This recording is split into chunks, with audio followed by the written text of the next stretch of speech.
नमस्कार साथियों। ना रुकना है, ना थकना है, बस मेहनत करके लक्ष्य को पाना है। इसी उद्देश्य और मोटिवेशन के साथ हम लोग बात कर रहे हैं राजस्थान के अपवा तंत्र की। और राजस्थान के अपवा तंत्र के अंतर्गत आज हम बात करने वाले हैं अरब सागरीय नदी तंत्र के अंतर्गत लूनी नदी का। राजस्थान में 3 प्रकार का अपवा तंत्र है। एक आंतरिक प्रवाह तंत्र है, एक अरब सागरीय नदी तंत्र है और एक बंगाल की खाड़ी नदी तंत्र। अरब सागरीय नदी तंत्र जो कि राजस्थान का सबसे छोटा नदी तंत्र है। राजस्थान के कुल अपवा तंत्र का यदि बात करें तो मात्र 16 से 17% भाग उसमें आता है। तो उस नदी तंत्र में मुख्य नदी के रूप में हम लूनी नदी का अध्ययन करते हैं। तो बात करते हैं लूनी नदी की कि लूनी नदी और लूनी नदी को लेकर क्या प्रश्न हमें एग्जाम में पूछे जाते हैं, एक एक का विस्तार से अध्ययन करते हैं।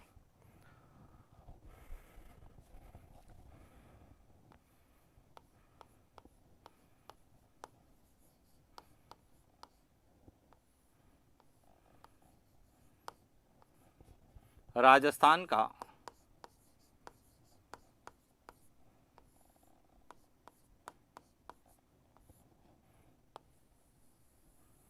अपवाह तंत्र, जिसमें हम बात करेंगे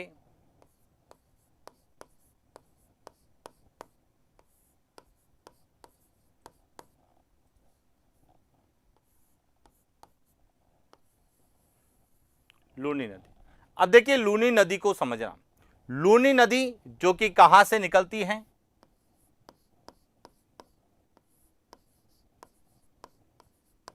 नाग पहाड़ जो कि किसका भाग है, मध्य अरावली की यह चोटी है नाग पहाड़। यह नाग पहाड़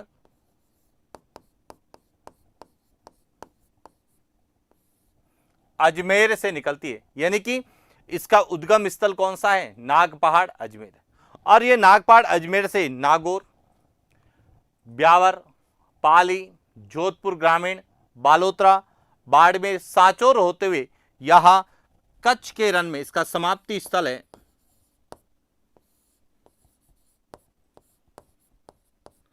कच्छ का रण। गुजरात में यह जाके क्या होती है, समाप्त होती है। क्लियर। अब इसकी जो सहायक नदियों की बात करते हैं तो इनकी सहायक नदियों में एक तो है लीलनी है,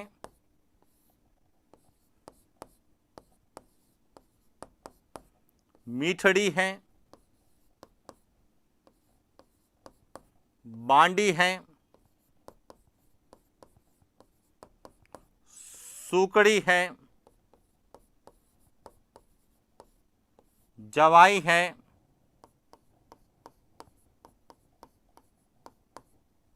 जोजरी है और सागी। यह जो है यह इसकी सहायक नदियां, किसकी, लूनी की सहायक नदियां। और लूनी नदी पर एक परियोजना स्थित है जिसे कहा जाता है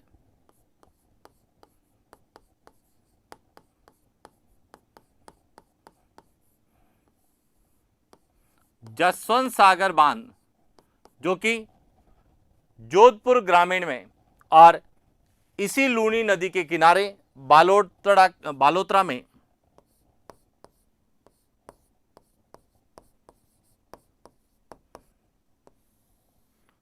तिलवाड़ा नामक स्थान पर मल्लीनाथ पशु मेले का आयोजन होता है। मल्लीनाथ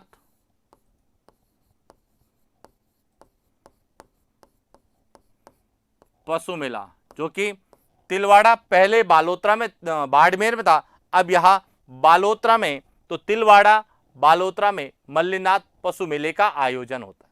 क्लियर। तो इस तरह से हमें अब देखिए इसके अलावा एक गुइया नदी भी है, लेकिन गुइया जो है यह बांडी की सहायक नदी है। एक मथाई नदी है,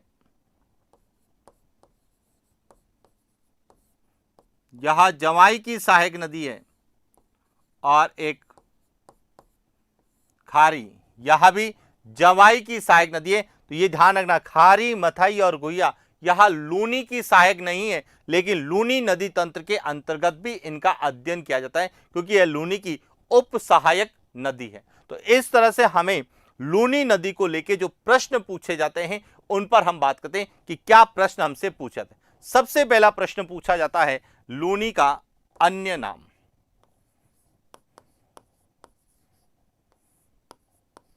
लूनी नदी का अन्य नाम जो है वह है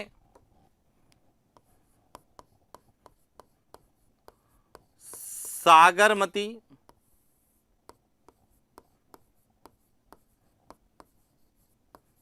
मरुदवृदा,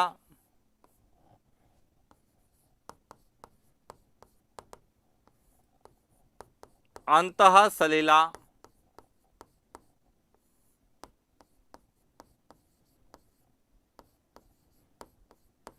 लवणवती,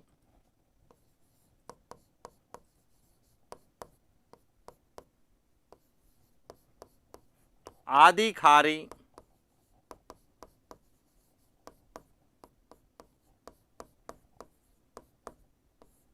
यह सभी जो है लूनी के अन्य नाम है जो हमें एग्जाम में कई बार पूछा था। अब इनके नामकरण क्यों किया गया, यह हम विशेषताओं के अंतर्गत पढ़ेंगे कि इसको सागरमती क्यों कहते हैं, इसको मरुद्वदा क्यों कहा जाता है, अंतः सलीला किसने कहा है, इसे आदि खारी, आदि मीठी या लवणवती नदी क्यों कहते हैं। लेकिन उसके पहले हम बात करेंगे इसका उद्गम स्थल। उद्गम स्थल का मतलब है यह कहां से निकलती है। तो इसका जो उद्गम स्थल है वह है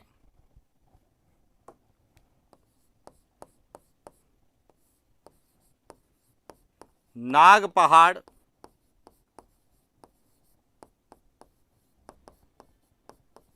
मध्य अरावली,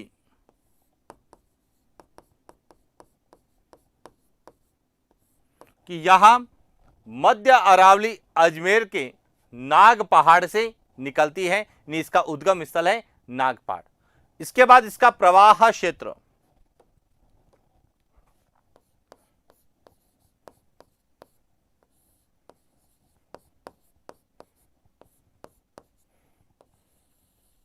तो इसका जो प्रवाह क्षेत्र है वह है अजमेर,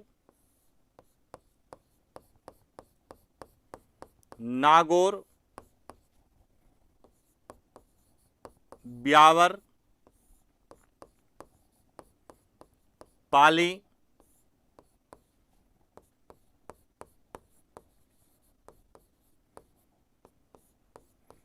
जोधपुर ग्रामीण,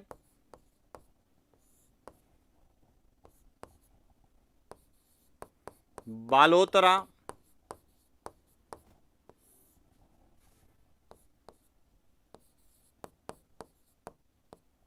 बाड़मेर और सांचौर। देखिए पहले यह जालोर जिले में बहती थी, लेकिन अब यह जालोर में नहीं सांचौर में बहती है। पहले अजमेर, नागौर, पाली, जोधपुर, बाड़मेर और जालोर में बहती थी, लेकिन जब नए जिलों का गठन हुआ तो यह सांचौर, बालोतरा और ब्यावर तीनों नए जिलों में, जो कि अजमेर से अलग होकर ब्यावर बना है, बाड़मेर से अलग होकर बालोतरा बना है और जालोर से अलग होकर जो सांचौर बना है, इन तीन नए जिलों में यह प्रवाहित हो रही है। वहीं जोधपुर के जो दो भाग कर दिए गए, जोधपुर शहर और जोधपुर ग्रामीण, तो अब यह जोधपुर ग्रामीण में बहती है, जोधपुर शहर में नहीं है। तो इस तरह से हमें लूनी नदी के प्रवाह क्षेत्र को लेकर विशेष रूप से पूछा जा सकता है कि निम्नलिखित में से लूनी नदी के प्रवाह क्षेत्र वाले जिलों का सही युग्म कौन सा है। तो इसमें जोधपुर शहर नहीं आएगा, जालोर नहीं आएगा, यह विशेष रूप से ध्यान रखना। इसके बाद इसका समाप्ति स्थल,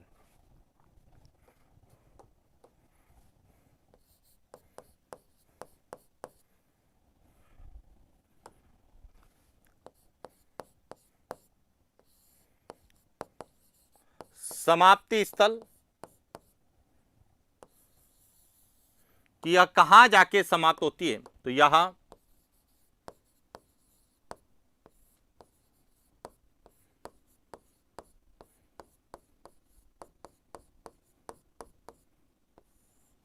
कच्छ का रण गुजरात में जाके समाप्त होती है और उसके बाद इसका जल जो है कहां जाता है, अरब सागर में जाता है, इसीलिए इसे हम अरब सागरीय नदी तंत्र के अंतर्गत मानते हैं।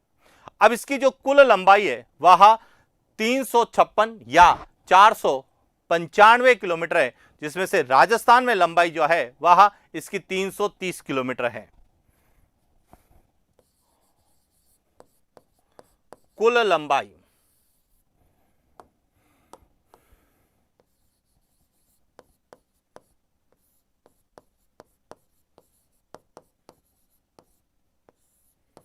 और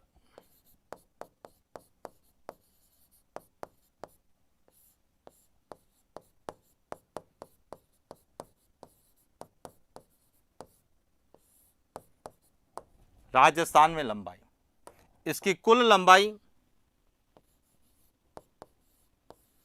356 किलोमीटर,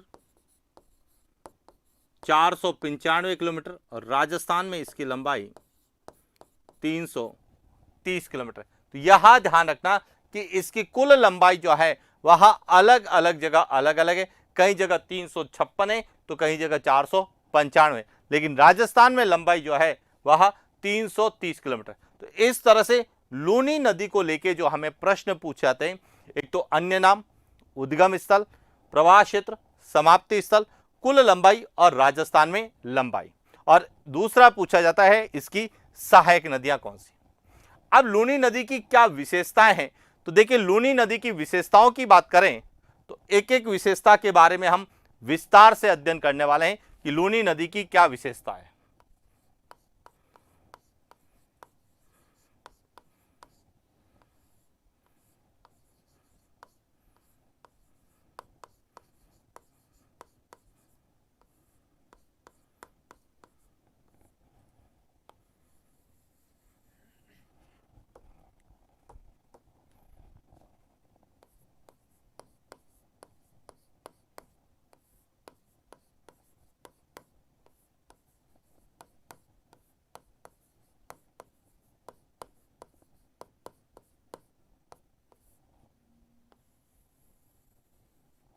सबसे पहली विशेषता है कि लूनी नदी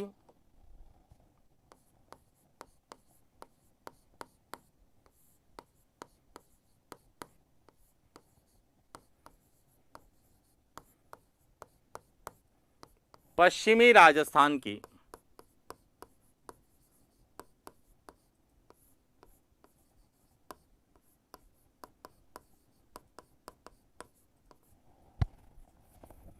सबसे लंबी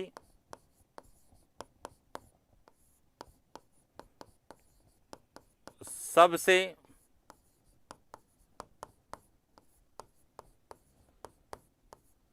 बड़ी नदी है, जो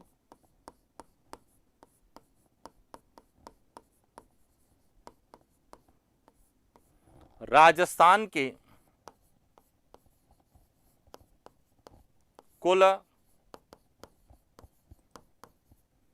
अपवाह तंत्र का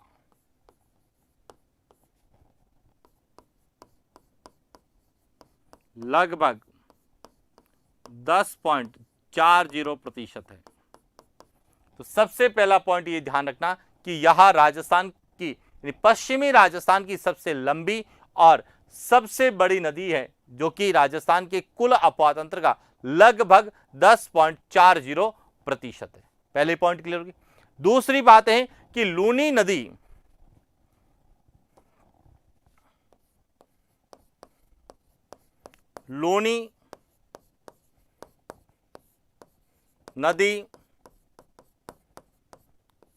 बेसिन में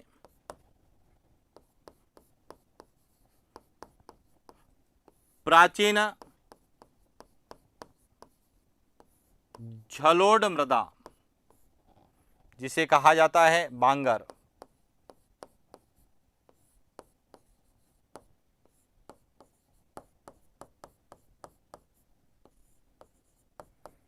कि जहां जहां लूनी नदी बहती है, जो लूनी नदी का प्रवाह क्षेत्र है, वहां पे प्राचीन झलोड़ मिट्टी बांगर का विस्तार है। और लूनी नदी का जो प्रवाह क्षेत्र जिसे हम लूनी बेसिन कहते हैं, उसको गोडवाड़ प्रदेश के नाम से जाना जाता है।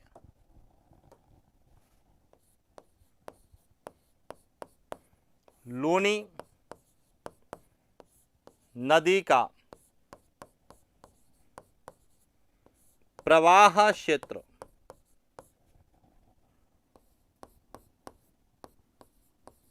गोडवाड़ प्रदेश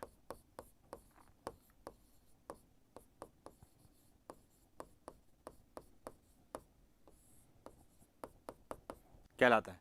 कि लूनी नदी का प्रवाह क्षेत्र जिसे हम लूनी बेसिन कहते हैं, लूनी बेसिन को जो है गोडवाड़ प्रदेश के नाम से जाना जाता है। और जालोर में लूनी नदी के प्रवाह क्षेत्र को रेल कहा जाता है, जालोर और सांचौर में। अब हम बात करेंगे सांचौर में। सांचौर में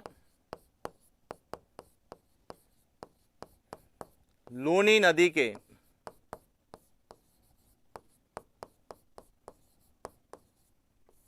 प्रवाह क्षेत्र को रेल कहा जाता है। और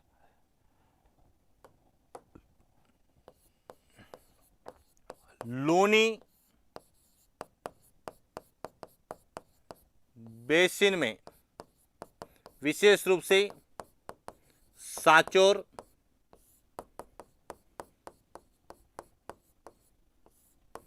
जालोर में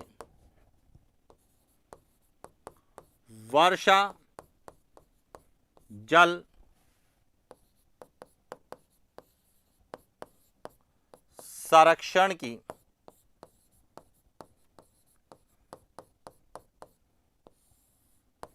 परंपरागत विधि नेहटा, नेष्टा या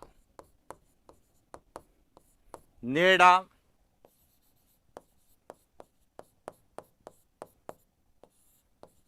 कहलाती है। कि जब हम राजस्थान में जल संरक्षण की विधियों का अध्ययन करते हैं तो उसमें वर्षा जल संरक्षण की परंपरागत विधि के रूप में हम नेहटा, नेष्टा या नेड़ा का अध्ययन करते हैं। कि जब किसी एक जल स्रोत में वर्षा के पानी की आवक अधिक होती है तो उसे दूसरे या अन्य जल स्रोत में स्थानांतरित करने की विधि नेष्टा कहलाती है, जो कि वर्षा जल संरक्षण की विधि है। और इसका सबसे ज्यादा प्रचलन जो है वह लूनी बेसिन में सांचौर और जालोर में है। क्यों है? क्योंकि लूनी और लूनी की जो सहायक नदियां हैं वह बरसाती नदियां हैं, और जब वर्षा के पानी के कारण उनमें आवक ज्यादा होती है तो उसके अतिरिक्त जल को जो है खेतों तक सिंचाई के लिए पहुंचाया जाता है। इसीलिए लूनी नदी का जो आसपास का क्षेत्र है उसे नेड़ के नाम से या नेड़ा के नाम से भी जाना जाता है। क्लियर हो गया? तो इस तरह से यह सभी लूनी नदी की क्या है? विशेषता है। इसके अलावा इसके नाम को लेके भी कई बार प्रश्न आते हैं। तो देखिए, लूनी नदी का जो प्रारंभिक नाम है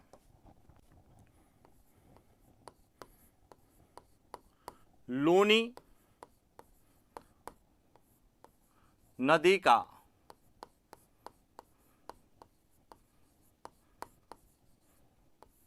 प्रारंभिक नाम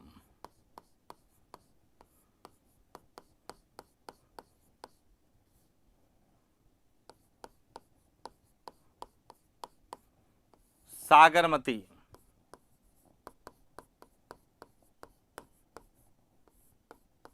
देखिए, अजमेर में जो है लूनी नदी को क्या कहा जाता है?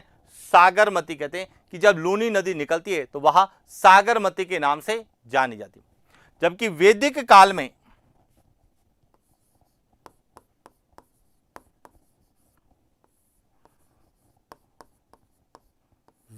काल में या यहां कहें पौराणिक ग्रंथों में लूनी नदी को मरुदवृदा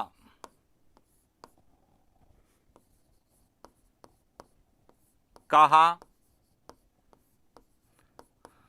वैदिक काल में या पौराणिक ग्रंथों में इसे जो है मरुदवृदा कहकर संबोधित किया गया है। जबकि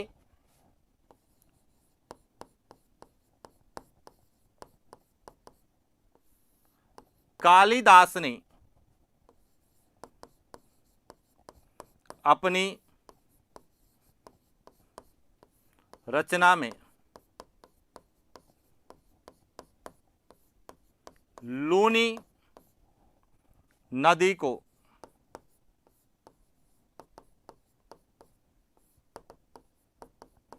अंतः सलिला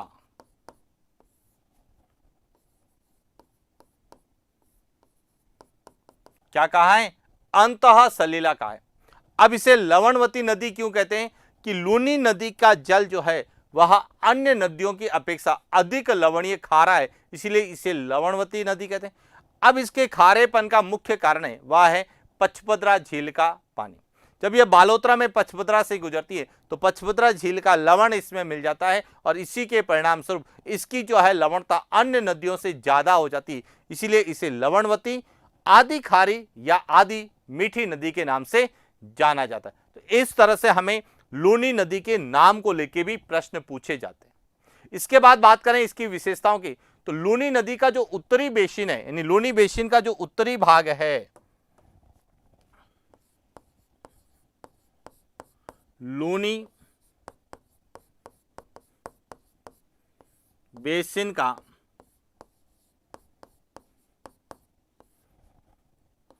उत्तरी भाग थली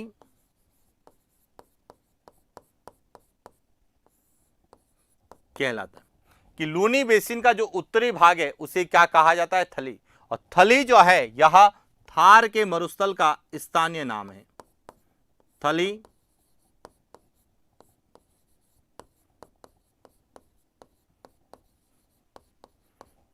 थार के मरुस्थल का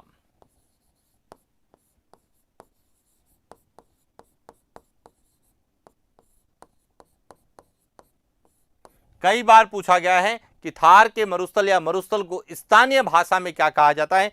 थली कहा जाता है। और लूनी बेसिन के उत्तरी भाग जो है वह मरुस्थलीय होने के कारण उसे भी स्थानीय भाषा में क्या कहते हैं? थली कहते हैं। जबकि लूनी बेसिन का जो पूर्वी भाग है,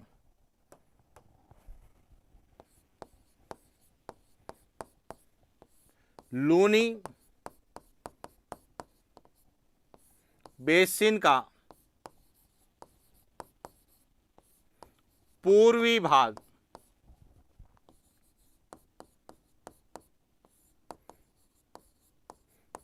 काला भूरा डूंगर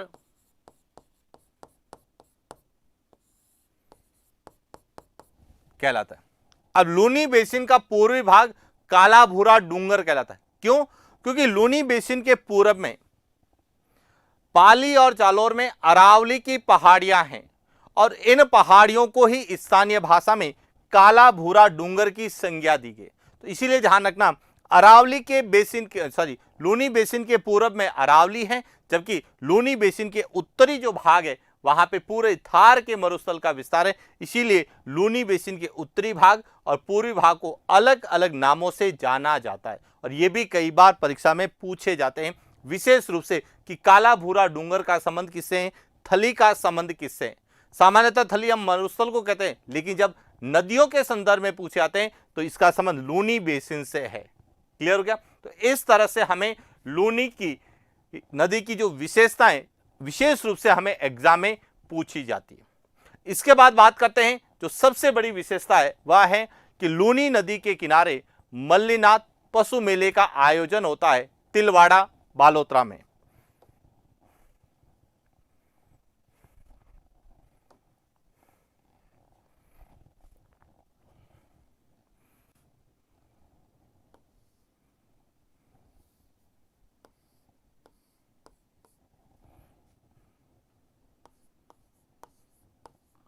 लूनी नदी के किनारे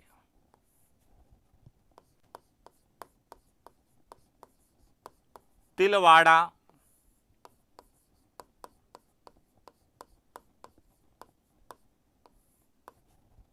बालोतरा में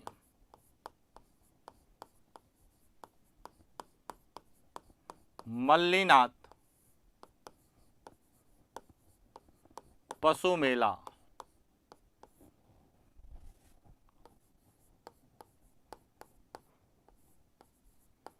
भरता है, जो कि विशेष रूप से थार पारकर और कांकरेज नस्ल की गोवंश के लिए जाना भी जाता है। तो जब हम पशु मेलों का अध्ययन करते हैं तो हम मल्लीनाथ पशु मेले में कौन सी नस्ल जो है या किस नस्ल के लिए यह जाना जाता है, तो ये ध्यान रखना, थार पारकर और कांकरेज के लिए यह जाना जाता है। क्लियर हो गया। तो इस तरह से हमें लूनी और लूनी नदी की विशेषताओं को लेकर प्रश्न पूछा था।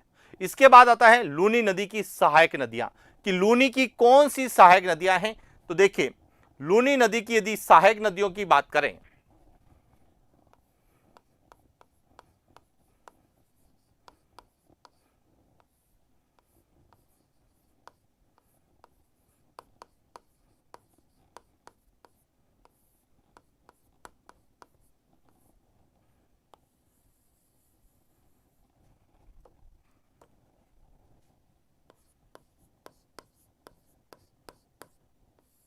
लूनी नदी की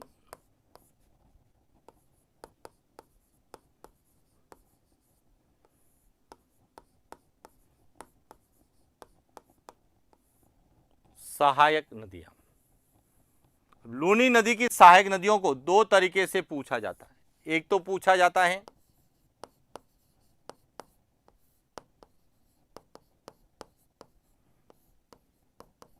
दाईं ओर से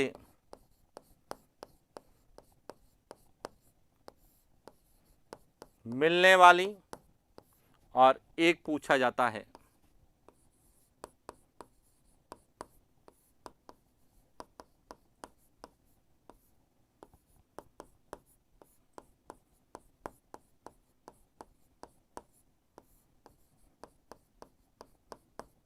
बाईं ओर से मिलना।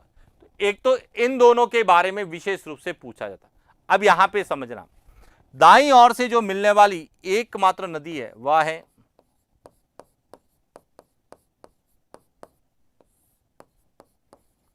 जोजरी नदी। शेष सभी जो है वह, चाहे वह लीलनी है,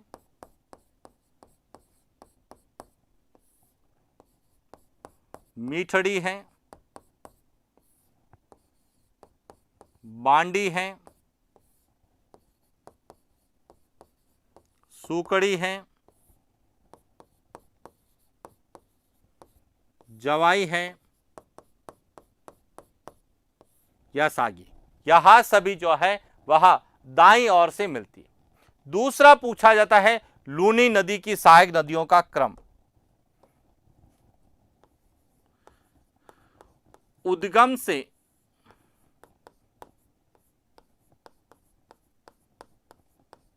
मुहाने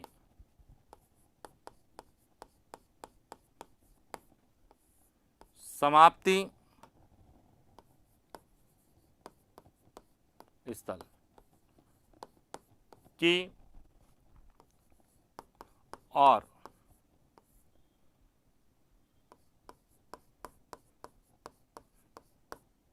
मिलने वाली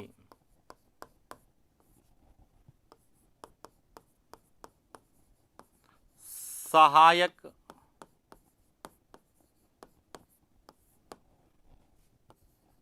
नदियों का क्रम।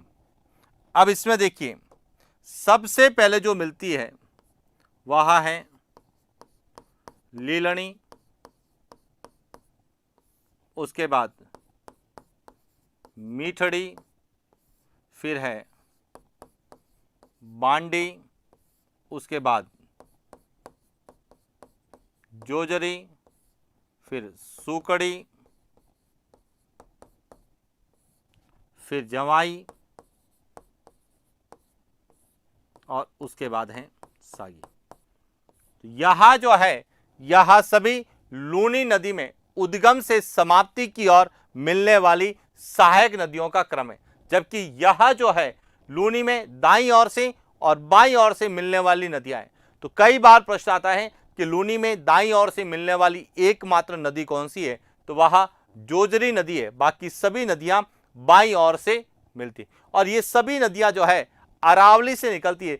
दाईं ओर से मिलने वाली जोजरी नदी यह अरावली से नहीं निकलती। तो इस तरह से हमें लूनी नदी को लेके जो प्रश्न पूछे जा सकते हैं उनके बारे में चर्चा की, और इसी के साथ जो है लूनी नदी को लेके जो भी प्रश्न एग्जाम में बन सकते हैं, जिसमें विशेष रूप से विशेषता के रूप में लूनी नदी के उद्गम और प्रवाह क्षेत्र, क्योंकि अभी हाल ही में नए जिलों का गठन हुआ है, तो प्रवाह क्षेत्र को लेके प्रश्न पूछे जाने की संभावना है। तो प्रवाह क्षेत्र को लेके विशेष रूप से ध्यान रखना, और लूनी की सहायक नदियों को लेके जो प्रश्न हमें पूछे जाते हैं उन पर विशेष रूप से क्रम याद रखना कि उद्गम से मुहाने की ओर या दाईं ओर और बाईं ओर मिलने वाली नदियों के क्रम को भी पूछा जा सकता है। तो ये था आज का हमारा सेशन। आज के लिए इतना ही, मिलते हैं नेक्स्ट क्लास। Thank you.